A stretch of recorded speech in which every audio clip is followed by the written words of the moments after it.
and one of the senior-most brain surgeons of the city, who's been a debating stalwart and a debating partner of myself for decades, Dr. Sandip Chatterjee. Talking about time, I heard this story about two priests whose arguments were really weak and they still had to preach. And one said, "My argument is so weak, I never stop when my time is up. I continue." And he said, "How long do you continue?" The other one asked. And he said, "I continue till I find people looking at their watches." The other said, "When the argument is weaker, I carry on even more when they look at their watches." And he said, "When do you stop?" He said, "When they take their watches off their wrist, hold it against their ear and shake it to see was it working." And so, Mr. Chairman, sir, ladies and gentlemen, we've had two examples of two priests who waited for you to look at your watches and hang it next to your ear, so you can well understand how strong their argument must be. Is the press so oppressed that they need to prostrate themselves to please rather than to present? Suppressed, oppressed, or depressed they may be, but their job is to present. And it is through the medium of presentation that they may seek to please or displease. Presenting is the primary aim of journalism. Pleasure or displeasure is the secondary result. And that is the sum and substance of our argument from this side. If you want to look at the beauty of a flower, you have to see the color of its petals. If you have to appreciate the ferocity of a tiger, you have to see its snarls and its nails and its fangs. If you have to understand the nature of a politician in Calcutta, you have to check whether he's red or saffron or blue. Only after you see the presentation can you decide whether you will be pleased or displeased with the creature in front of you. And hence, presentation is the first thing that a journalist has to do. Pleasure, pleasing, displeasing occurs thereafter. But in fact, there is more to that. And that was a point that Anand Ranganathan's speech reminded me of. He said, "In Calcutta, how do you please your political bosses in Bengal and Delhi at the same time?" The answer is you can't. Because this state, we've always had, as I've said before, two elephants, one elephant from a tribe in the center, another elephant from a tribe in the strait, fighting it out on the grasslands of Bengal. And when two elephants fight, it is always the grass that suffers. Imagine the poor journalist standing in the middle of the trampled grass, having to decide which leg of which elephant is responsible for trampling more grass. That presentation is likely to endanger his life, his liberty, his job. Which brings me to another point. Pleasing and presenting, paradoxically, may be a point of view. Let's start with an example. But before I do so, the answer is found in the word presenting itself. Long before Austin and Gaskin described PowerPoint presentation, medieval Latin used the word presentation in the word presentare. And presentare in Latin means to showcase. The word showcase means you show some part and you case some part.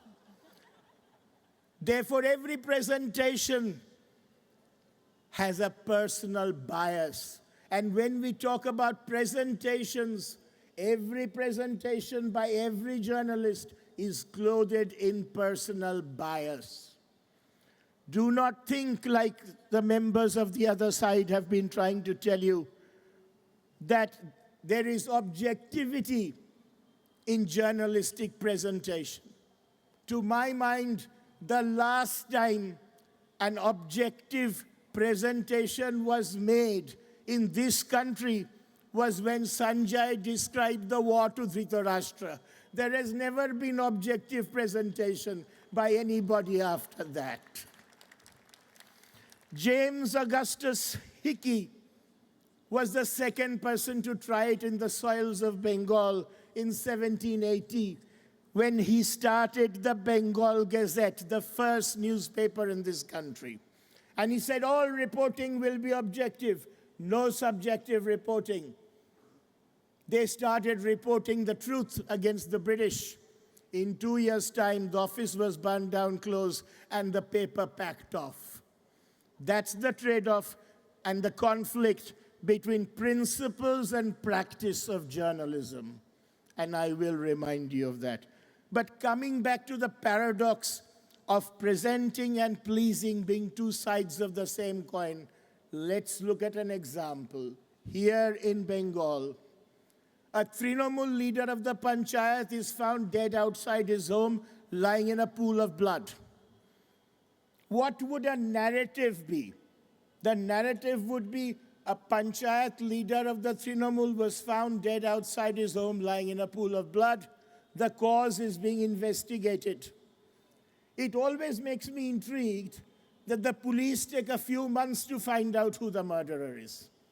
Our courts of law take a few years to put the right people in jail, as we've seen. But the media diagnoses the cause of death and the murderers within seconds of appearing on the scene. And I do not see sometimes the need of having either press or courts when we have the media to do the job. So here's the media. This is a media that owes allegiance to the local government here. They arrive and say, this Trinamool Panchayat leader has been brutally murdered by the opposition members from the BJP, possibly with help even from the Congress and the left front. And they have all brutally murdered this man outside his home. Then comes the media with its allegiance to the center. And they say, this man was found dead outside his home. It is accused that the BJP did it. But the truth is, this is an internal faction feud of the Trinamool that has caused his death. So when the first media is looked upon by his bosses in the state, that media person is said, look, he's presenting facts. But when the second media comes and says, the bosses in the state say, he's pleasing, he's not presenting. So that is our second point, ladies and gentlemen. Pleasing and presenting are paradoxically two different points of view, depending on whom you owe allegiance to.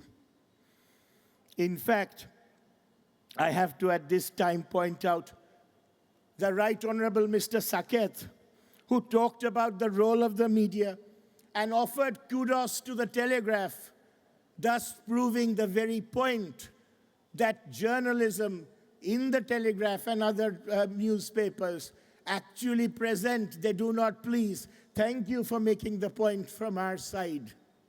Even most powerful was the speaker who followed, Shama Muhammad. I sat open-mouthed throughout her whole speech, trying to work out what Afzal Guru, Azmal Qasam, atrocities against journalists, Manipur, Rahul Gandhi's travel across the country had to do with the topic. Till, ladies and gentlemen, I realized why I was open-mouthed. We all stay open-mouthed longer than we want when we are in the company of dentists.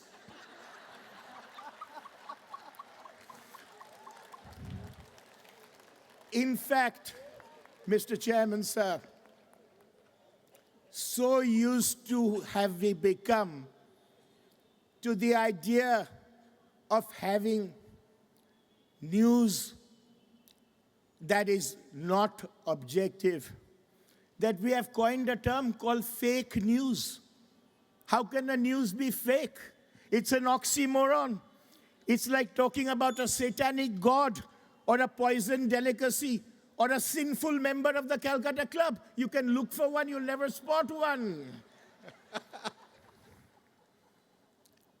We've got to So, wind up. ladies and gentlemen, to sum up, keep to time and not have you look at your watches or shake them like they did. Our point is two very clear. First, the press has to present.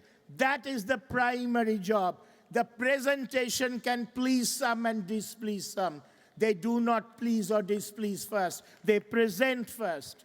Secondly, whether you think they're presenting or pleasing depends on whether you are wearing clothes that are red, blue, or saffron underneath. And therefore, there is no absolute term like presenting or like pleasing. And there I rest our case. Thank you very much. Can I ask the opposition, Dr. Sandip Chatterjee, to write a 2-minute synopsis before the House votes after hearing the proposition? Do you know why there are so many people on the other side who were journalists and now have become politicians? Because as journalists, they were used to presenting. Then they decided to please. That's why they changed their profession. The other singular observation that I have for the right honorable members of the proposition is that they seem to have all come here to disseminate their own political agenda, and they were struggling to fit in the motion of the debate within that agenda somehow, and it occupied the least amount of space and time. You know, Mr. Ashutosh asked the question, what is wrong with us? And the answer is everything, because you don't understand what the motion is. What we are trying to say is, we are not trying to say journalists are heavenly creatures who objectively report everything. We are saying that journalists have to present first. Pleasing or displeasing depends on who the observer is. Is he from Calcutta? Is he from Delhi? Is she from Calcutta and he from Delhi? Where is the observer that is looking at your presentation? That decides whether you're pleasing or displeasing. So the presentation comes first. Saying that the job of a journalist is to please is like saying the job of a traffic policeman in Calcutta is to prostrate himself before every member of the ruling party that crosses the road. No. The job of the traffic policeman is to direct the traffic. But when he sees people with blue lights or he sees people with blue and white colors, he has to allow them to break the rules and look the other side.